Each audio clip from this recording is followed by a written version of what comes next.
Saya ini bukan orang yang suka dengan pintu depan yang dihalang langsung sama pohon.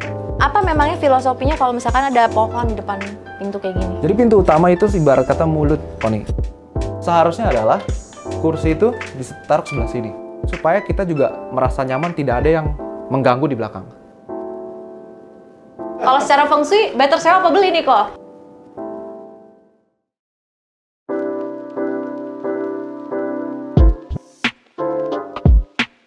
Kok, kita lagi di Citra Garden Serpong nih, mengenai dari rumahnya akan kita review nih. Menurut Koko gimana? Dari tadi sampai sini jalan, terus lihat rumahnya dari luar nih gimana?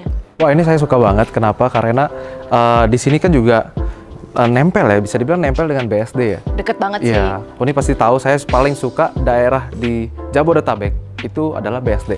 Nah, Citra Garden Serpong ini juga memilih tempat yang nempel sama BSD nih. Jadi tentunya dia bisa mendapatkan feng shui yang kurang lebih sama dengan yang dipunyai BSD. Oke. Gitu. Nah, untuk lokasi di sini saya lihat rumah-rumahnya modern juga ya. Dia ambil fasad-fasadnya juga yang minimalis, modern. Tapi biasa minimalis dan modern ini rumah-rumah yang kadang suka melupakan aspek-aspek feng shui. Developernya ini adalah Ciputra. Saya yakin Ciputra juga pasti melihat feng shui yang akan diterapkan ke dalam rumah. Gitu. Ayo kita lihat ya dari langsung dalam aja. Dari muka dulu biasa. Oh oke. Nah tapi Oni, saya ini bukan orang yang suka dengan pintu depan yang dihalang langsung sama pohon. Karena sesuai feng shui itu tidak begitu menguntungkan. Kok ini nggak satu garis lurus sama pohon kok? Memang tidak langsung satu gurus seperti ini ya. Ini kan langsung ngalangin ya. Tapi setidaknya pintu masuk itu ada sedikit, ya kurang lebih 30 derajat seperti ini. Jadi seperti mulut lah, jadi kurang lebih seperti ini. Tetap masih kena dengan pohon ini. Tapi bukannya kalau ada pohon itu lebih rindang, adem rumahnya? Ya, apalagi kayak di Jakarta Selatan kan justru orang nyari pohon ya. Bukannya ada pohon langsung tebang. Kayak Jakarta Utara tuh ada pohon dikit tebang aja semua. Ya kan? Nah sebenarnya karena apa? Karena sebenarnya pohon itu bagus, tapi bukan di depan rumah. Pohon lebih bagus ditaruh, kalau boleh tahu di dalamnya ada taman kan nantinya kan? Nah, lebih bagus ditaruh di dalam taman sebenarnya. Tapi ini biasanya adalah pohon-pohon yang harus ditanam oleh developer untuk memenuhi penghijauan lingkungan ya. Penghijauan lingkungan. Tapi kalau di samping gini masih aman berarti ya, masih oke ini ya? sebenarnya oke gitu. Jangan langsung depan langsung begini. Nah, ini untuk saran sebaiknya mungkin ya kalau bisa di lobby-lobby dikit mungkin bisa digeser dikit gitu. Apa memangnya filosofinya kalau misalkan ada pohon di depan pintu kayak gini? Jadi pintu utama itu ibarat kata mulut, Oni. Jadi mulut untuk makan, mencari uang itu kan masuknya dari sini kan. Kita pulang bawa uang masuk ke dalam sini. Sebaiknya adalah tidak ada halangan sedikit pun. Itu untuk memperhalus jalan kita untuk mencari rezeki. Berarti biar rezekinya ngalirnya gampang ya? Gampang seperti itu. Oke lah, ini perkara kecil, gampang. Gampang, ntar bisa di lobby, bisa digeser. Udah kok, dari luar kita masuk dalam ya? Boleh, bagus. Rumahnya saya suka.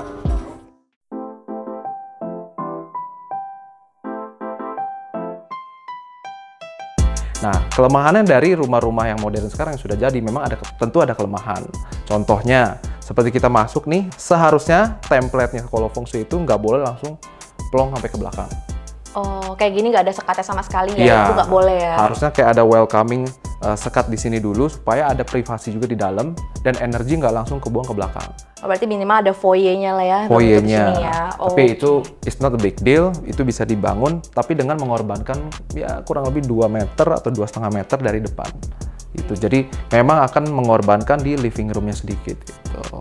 Tapi sekarang sih ini enaknya Ciputra yang saya tahu adalah mereka membangun juga pada pendirinya dari Ciputra itu mereka ada pakai feng shui gitu. Jadi dia memang punya filosofi membangun rumah yang tahan sampai 1000 tahun lamanya. Itu filosofi Ciputra. Tapi saya yakin Ciputra sudah hitung nih tangganya berapa, lokasi WC-nya di mana, pasti mereka semua udah hitung. Jadi sebenarnya kendala-kendala feng shui di rumah ini seharusnya minim.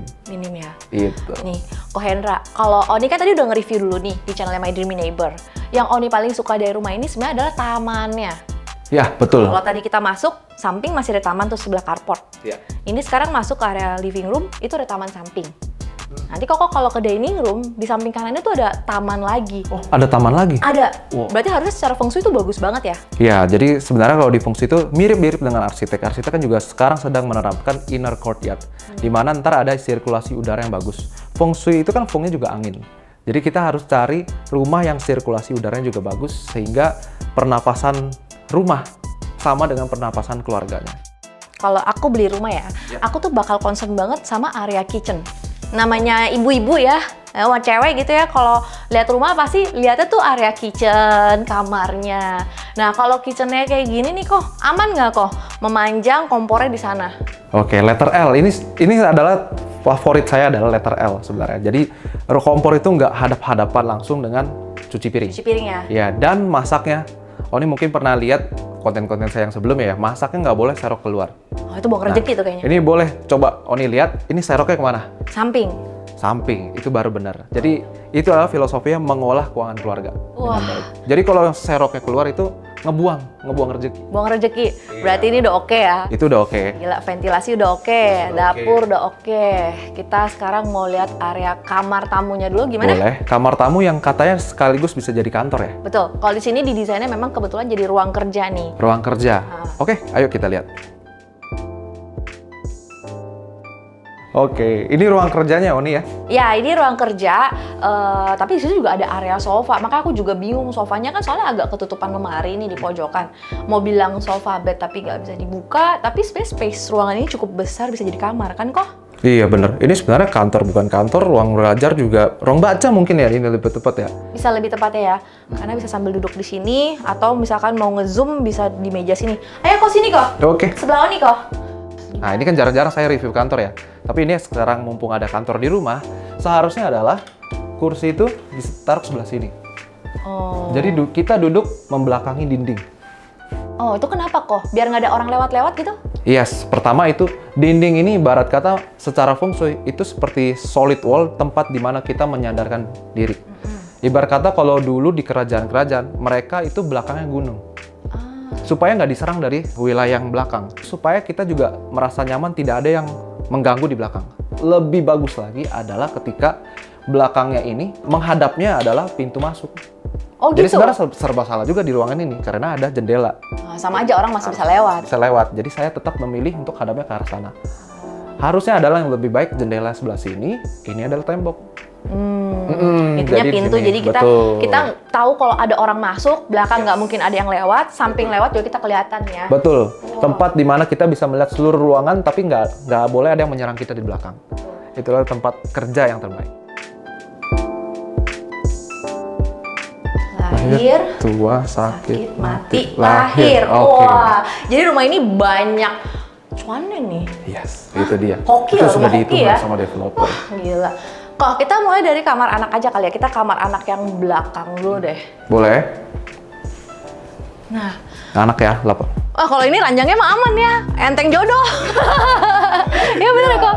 Aku pernah lihat kontennya kok kalau nempel tembok kan jadi berat jodoh tuh jomblo mulu. Yes, Kalau ini viral. banyak jodohnya dong kok. Jadi pengen bobo Amin. sini. Tapi di sini ada kelemahannya juga adalah Apa nih? pintu masuknya itu sama dengan kepala tempat dia di mana tidur. Harusnya sebelah sini aja. Oh, putar. Pindah arah aja is okay kok. Pindah. Tapi kan ini cuman ilustrasi dari developer. Soalnya secara interior, kalau dia ranjangnya di sini, lemari lebih gede kok. Iya. Ya kan? Tapi akan lebih bagus kalau ini di sini ya. Betul, betul. Terus apa lagi kok? Oke, kita lihat kamar sebelah. Kamar anak yang kedua ya. Nah ini aku suka desainnya lebih girly. Tapi sama sih ranjangnya posisinya di situ juga. Iya. Deretan pintu kok. It's okay lah, nggak apa-apa. Anaknya juga ini kan buat anak remaja lah ya. Iya masih aman lah ya. Masih aman lah. Masih aman ya. Biar lemari gede. Udah, berarti kita lihat ke kamar utama sekarang. Yuk.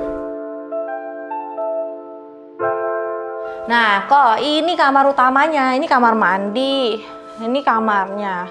Menurut Koko gimana? Ini sebenarnya kayak kamarku dulu. Pas masuk tuh ini lemari jadi agak membentuk lorong kecil gitu. Oke. Di sini yang aku suka adalah kita kan banyak ya kamar tidur khususnya master bedroom itu selalu ada kamar mandi and suite bedroom di dalamnya. Biasanya ada ya posisinya and suite bedroom yaitu ada di kepala. Oh, gitu. kalau ini enggak ya? Ini kita cek kamar mandi sebelah sini. Jadi aman. Jadi nggak perlu kepala tuh ibarat kata tidur membayangkan ada kloset di kepala.